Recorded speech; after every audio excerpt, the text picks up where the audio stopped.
میں نے ایک عورت کی ڈیوٹی لگائی ہے, وہ خوشبو تول تول کے نا تو حصہ برابر صحابہ میں بانٹ دے گی. تو آپ کی زوجہ کہنے لگی کسی بی بی کی ڈیوٹی لگانے کی کیا ضرورت تھی, میں جو موجود تھی میں بانٹ دیتی ہوں تول کے حصہ برابر. آپ نے فرمایا نہیں تو رہنے دے, وہ فلانی بی بی بانٹے گی. کہا حضور میں نے بھی بانٹنی ہے, میرے پہ کوئی شک ہے؟ آپ نے فرمایا نہیں, تو تفصیل نہ پوچھ, تو خوشبو دے دے, کوئی اور بانٹے گی. خاتون خانہ تھی نا, کہنے لگی نہیں مجھے بھی آج آپ کو بتانا ہی پڑے گا کہ کوئی جو بانٹ سکتی ہے تو میں کیوں نہیں بانٹ سکتی. زوجہ کہتی عمر نے بات کی تو میری چیخیں نکل گئی. حضرت عمر فرمانے لگے جب تو خوشبو بانٹے گی نا تیرے ہاتھوں کو بھی لگے گی, تیرے دوپٹوں کو بھی لگ جائے گی. اگر رب کریم نے مجھ سے سوال پوچھا کہ عمر خوشبو تو مسلمانوں کی تھی, تیری بیوی کے دوپٹے کو کیوں لگ گئی, تو میں اللہ کے حضور کیا جواب دوں گا؟ اگر اللہ نے یہ سوال کیا کہ تیری بیوی نے کیوں لگائی, وہ تو حصہ تھا مسلمانوں کا, تو تم نے تیری بیوی نے کیوں لگائی؟ تو فرمایا میں نہیں چاہتا کہ اللہ کے حضور مجھے اور تجھے باز پرس ہو, لہذا کسی اور کو بانٹنے دے. زوجہ روئی اور تڑپ کے کہنے لگی عمر مجھے لگتا ہے صبح قیامت بھی تیری بیوی ہونے کی وجہ سے اللہ مجھے جنت عطا فرما دے گا, تیری زوجہ ہونے کی برکت سے. بھائی یہ معیار رکھا, خدا کی قسم ایسا شخص تاریخ میں دوبارہ نہیں آیا. اتنا بڑا آدمی, اتنا بڑا شخص. حضور نے جہاں بھی کہا نا, فرمایا میرے بعد نبی ہوتے تو خطاب کے بیٹے عمر ہوتے. حضور نے فرمایا عمر جس رستے سے جاتا ہے شیطان وہ رستہ بدل جاتا ہے. نبی پاک صلی اللہ علیہ وسلم نے فرمایا میرا عمر وہ ہے کہ اس کی زبان پر حق جاری ہے. حضور علیہ الصلوۃ والسلام نے فرمایا 950 سال حضرت جبریل میرے عمر کی شان بیان کریں تو ان کی عظمت ختم نہیں ہوتی. 950 سال جبریل عظمت بیان کرے تو ختم نہیں ہوتی. یہ بات ہے حضرت عمر کی. اور فرمایا عمر ابو بکر کی نیکیوں میں سے ایک نیکی ہے, یہ شان ہے عمر فاروق رضی اللہ تعالیٰ عنہ کی. حضور نے فرمایا میرے بعد نبی ہوتے تو عمر ہوتے, جس گلی سے عمر آئے شیطان رستہ بدل جائے. میرے عمر فاروق کی شان 950 سال بیان ہو تو ختم نہ ہو. عمر کی زبان پر اللہ حق بیان کرتا ہے, جو عمر کہتا ہے وہی رب کر دیتا ہے. حضور ساری زندگی فضیلتیں بیان کرتے رہے, عمر جواب میں کیا کہتے ہیں؟ کوئی بتائے نا کہ یہ والی حدیثیں کبھی عمر نے بھی روایت کی ہوں کہ حضور نے میرے بارے میں یہ کہا ہے. یہ روایتیں وہ روایت نہیں کرتے. ان سے جب لوگ کہتے عمر تیری بڑی بات ہے تو عمر رو پڑتے, کہتے میں تو اونٹ چرانے والے باپ کا بیٹا ہوں, میں تو اونٹ چرانے والے باپ کا بیٹا, اونٹ چرا. اس سے آگے عمر گئے ہی نہیں ساری زندگی, اس سے آگے لفظ ہی نہیں ادا کی. اور میں تو بھائی اونٹ چرانے والا, میرا باپ تو اونٹ چرایا کرتا تھا, 10 اونٹ تھے, میری ڈیوٹی ہوتی تھی, سنبھالے نہیں جاتے تھے, ابا ڈنڈوں سے مارتا تھا.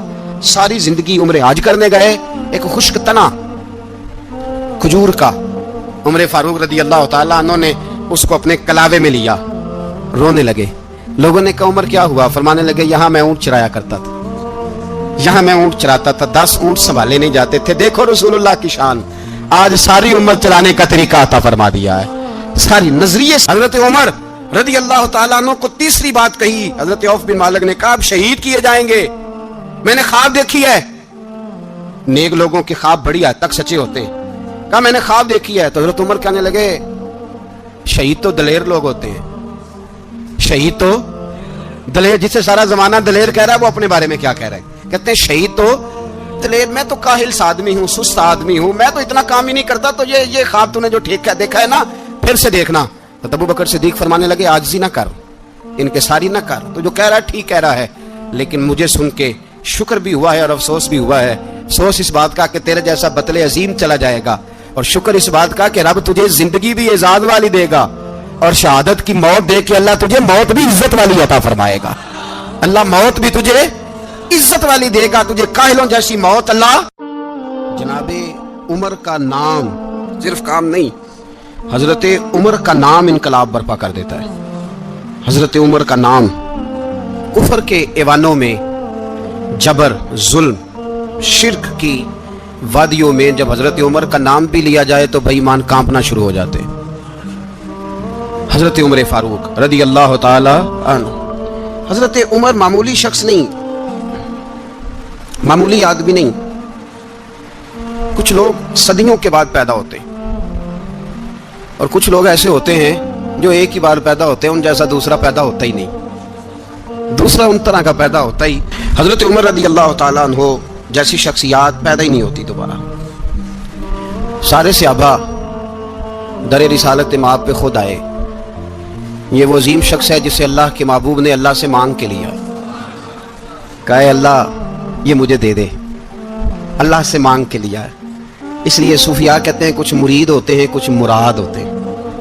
کچھ مرید ہوتے ہیں کچھ مراد ہوتے ہیں. مرید وہ ہوتا ہے جو چل کے آتا ہے آ کے مرید ہوتا ہے. مراد وہ ہوتا ہے جسے کہا جاتا ہے کہ یہ کبھی میرا بن جائے نا, یہ کبھی آ جائے نا, میرا بن جائے, اس کو مراد کہتے ہیں. حضرت عمر مصطفیٰ کریم کی مراد ہیں, حضور کی مراد ہے. اللہم اعز الاسلام بے اسلام عمر ابن خطاب, اے اللہ اسلام کو عزت دے دے, میرے عمر کو کلمہ پڑھنے کی توفیق عطا فرما دے. اور کیسے دعا مانگی؟ او یار حضرت عمر کی تو اس فضیلت کا کوئی جواب نہیں دے سکتا. میرے رسول پاک علیہ السلام سب کے لیے ہی دعا مانگتے ہیں نا, حضور کی دعا عام ہے, لیکن مصطفیٰ کریم نے کعبے کا غلاف تھام لیا اور غلاف کعبہ کو حضور نے سینے سے لپٹایا اور سینے سے چمٹا کے کہا اللہ میں نے تو کبھی سوال ہی زیادہ نہیں کیے, میں کرنے آیا ہوں, مجھے عمر دے دے, عمر دے دے. حضور نے مانگ کے لیا. اور پھر جب جس کو حضور مانگے اللہ سے کہ حضرت اہل بیت کا پیار اگر سکھایا ہے تو جناب عمر نے سکھایا ہے رضی اللہ تعالی عنہ. امام حسن ملنے, آپ یقین کریں میں جب اس واقعہ کو پڑھتا ہوں تو میرا دل جھوم جاتا ہے. میں کہتا ہوں یار ڈاڈا ہونا اپنی جگہ پہ, عشق ہونا اپنی جگہ پہ, انسان کا باوقار ہونا اپنی جگہ. جہاں کھڑے ہونا تھا وہاں یہ کھڑے ہوتے تھے, اور جہاں جھکنا تھا وہاں یہ. ان لوگوں میں اقبال نے کہا تھا تیری نگاہ ناز سے دونوں مراد پا گئے, عقلے کی یاب و جستجو عشق حضور و اضطراب. جہاں اگر آیا ہے سامنے کیسر و کسرا تو عمر جیسا دلیر کوئی نہیں, اگر سامنے آیا ایران کا بادشاہ تو عمر جیسا تگڑا کوئی نہیں, اگر آیا ہے سامنے غسان کا بادشاہ تو عمر جیسا عادل کوئی نہیں. لیکن اگر علی کا بیٹا آیا ہے, اگر فاطمہ کے لال پارے آئے ہیں تو پھر فاروق اعظم سے جیسا محب کوئی نہیں, پھر ان سے جیسا پیار کرنے والا کوئی نہیں. اندر بیٹھے ہیں جناب عمر, اندر تنہائی میں کچھ وزیروں سے گفتگو ہو رہی ہے, میٹنگیں جاری ہیں.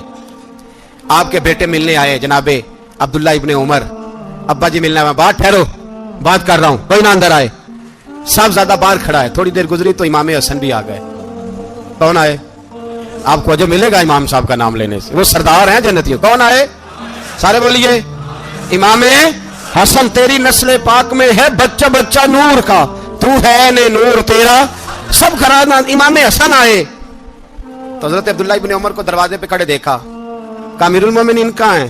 کہنے لگے حضرت عمر کے بیٹے. کہنے لگے وہ اندر بیٹھے, کچھ میٹنگ ہو رہی ہے, اور انہوں نے کہا کوئی اندر نہ آئے, لیکن آپ جانا چاہیں تو چلے جائیں, آپ جانا چاہیں تو, تیری نسل پاک میں ہے بچہ بچہ نور, آپ جانا چاہیں تو چلے جائیں. تو انہوں نے کہا جب آپ باہر کھڑے ہیں تو مجھے کوئی اتنا ضروری کام نہیں, اور ابھی زور کی نماز تھوڑی دیر میں ہوگی, میں مسجد میں مل لوں گا امیر المومنین سے.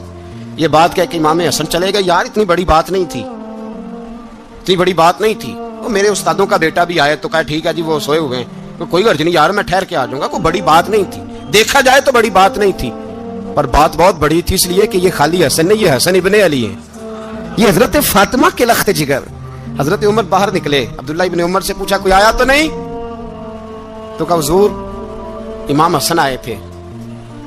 تو کہا پھر شہزادے کو اندر کیوں نہیں بھیجا؟ کہا میں نے کہا تھا. وہ کہنے لگے اگر امیر المومنین مصروف ہیں تو میں ظہر میں مل لوں گا. حضرت عمر رونے لگے, فرمایا بیٹے تو نے اچھا نہیں کیا. پھر مسجد نہیں گئے, سیدھے امام حسن کے دروازے دستک دی. امام حسن باہر آئے, کہا شہزادے آئے تھے تو ملے کیوں نہیں؟ تو امام حسن کہنے لگے حضور آپ کا اپنا بیٹا دروازے پہ کھڑا تھا, آپ کا اپنا بیٹا دروازے پہ کھڑا تھا, اور منع بھی کیا تھا آپ نے, تو میں زور میں مل لیتا. حضرت امام حسن فرماتے ہیں جوش جذبات میں جناب عمر نے سر سے پگڑی اتار دی, جوش جذبات میں. کہنے لگے حسن میرے بیٹے کا اور آپ کا کیا مقابلہ؟ کیا اس کی ماں کا نام فاطمہ الزہرا ہے؟ کیا اس کی نانی کا نام خدیجہ الکبریٰ ہے؟ کیا اس کے نانے کا نام محمد مصطفیٰ ہے؟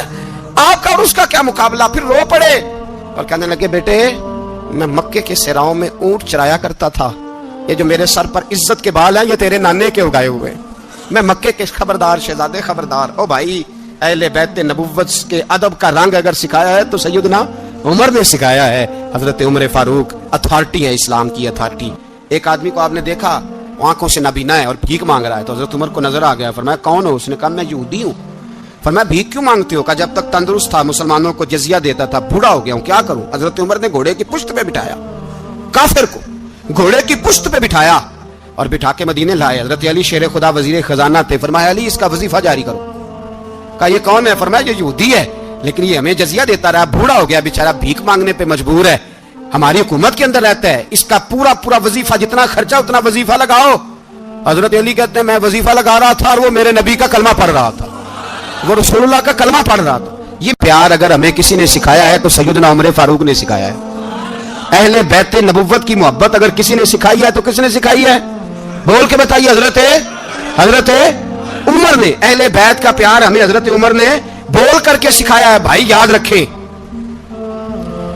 کسی کی طاقت نہیں تھی دم مارنے کی حضرت عمر کے سامنے, طاقت ہی نہیں تھی. کیسر و کسرا کانپ جاتے تھے, جرات ہی نہیں کرتے تھے حضرت. اور ہمارے تو تعلقات بڑے ہیں نا غیروں سے. حضرت ابو موسیٰ اشعری رضی اللہ تعالیٰ عنہ فرماتے ہیں میرا منشی عیسائی تھا. وہ کاتب کہتے تھے وہ لوگ, میرا حساب کتاب عیسائی تھا. تو فرماتے ہیں ایک دن میں نے وہ سارا حساب کتاب لین دین کے حضرت عمر کو دکھائے تو فرمانے لگے جس نے لکھے ہیں اس کو بلاؤ. کہنے لگے ضرور مسجد نہیں آ سکتا. کیوں نہیں آ سکتا؟ کہنے لگے وہ عیسائی ہے. کہتے ہیں حضرت عمر جلال میں آ گئے. آپ فرمانے لگے جنہیں رب دور کرتا ہے تم کیوں قریب کرتے ہو؟ یعنی اللہ دور کرتا ہے. فرمایا تم غیروں کو اگر عہدے دو گے تو اپنوں کا کیا بنے گا؟ اگر تم غیروں کو عہدے دو گے تو اپنوں کا. یہ سوچ ہے جو آج برما کے مسلمانوں کے لیے بھی ضروری ہے. کہا اگر تم غیروں کو عہدے دو گے تو اپنوں کا. ہم نے غیروں کو عہدے دیے تو دیکھا نا اپنے کس طرح کاٹے جا رہے ہیں. غیروں کو جو عہدے دے دیے جرانے سارے غیروں سے. روز دعویٰ ہوتا ہے چین ہمارا سجن ہے, چین ہمارا دوست ہے. او بھائی دوست ہے تو اس سے کہو نا کہ برما تو تمہاری ایک چھوٹی سی ریاست ہے, چین کے بغیر تو وہ سانس بھی نہیں لے سکتا. اس کو کہو نا اس حکومت پہ دباؤ ڈالے. لیکن ہم لوگوں نے غیروں کو عہدے دیے تو اپنے پس گئے. حضرت عمر کہتے تھے ذمہ کا ہم ادب کریں گے, ذمہ کافر کا ہم, ایسا کافر جو مسلمان ریاست کو قبول کرے بدامنی نہ پھیلائے,